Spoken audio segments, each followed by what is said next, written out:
CPM-ന് സംഭവിച്ചത്? ജീർണതയായിരുന്നു, ജീർണത. ഈ CPM-നെ കേരളത്തിന്റെ മണ്ണിൽ കുഴിച്ചു മൂടി വാഴ വച്ചിട്ടേ പിണറായി വിജയൻ പോവുള്ളൂ. അതിന്റെ അന്ത്യം ബംഗാളിന്റെ തനിയാവർത്തനമാണ് കേരളത്തിൽ നടക്കാൻ പോകുന്നത്. അതിന്റെ അവസാന കർമ്മങ്ങളാണ് ഇപ്പോൾ ചെയ്യുന്നത്. നമ്മൾ നിരന്തരം നമ്മുടെ കുട്ടികളെ ഈ സെക്രട്ടേറിയറ്റിന്റെ മുന്നിലിട്ട് ക്രൂരമായി തല്ലിച്ചതച്ചു. നവകേരള സദസ്സിൽ ഞങ്ങളുടെ കുഞ്ഞുങ്ങളെ തല്ലി. ഒരു പോലീസുകാരന് പരിക്കില്ല, ഒരു വണ്ടിയുടെ ചില്ല് തകർന്നിട്ടില്ല. എന്നിട്ടും ഞങ്ങളുടെ നേതാക്കളെ പട്ടിയെ പോലെ ഈ റോഡിലിട്ട് തല്ലി, ക്രൂരമായി തല്ലി. അവിടെ ഇരിക്കുന്നവന്മാരെ സന്തോഷിപ്പിക്കാൻ ഇട്ടിരിക്കുന്ന കാക്കിയുടെ വിലയറിയാതെ ഏതെങ്കിലും ഉദ്യോഗസ്ഥന്മാർ അമിതാധികാരം പ്രയോഗിച്ചാൽ അവന്മാരെല്ലാം ചെവിയിൽ നുള്ളിക്കോ എന്ന് ഞാൻ പറയാ.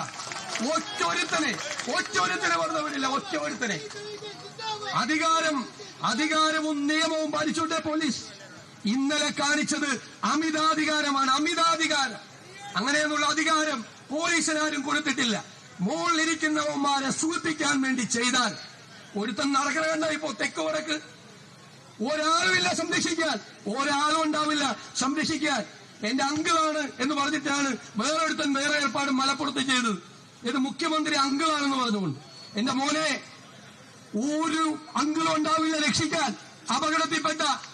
അപകടത്തിൽപ്പെട്ട രക്ഷിക്കാൻ ഒരുത്തനും ഉണ്ടാവില്ല എന്നുള്ള ഓർമ്മ ഈ ഉദ്യോഗസ്ഥന്മാർക്കുണ്ടെങ്കിൽ നല്ലത്.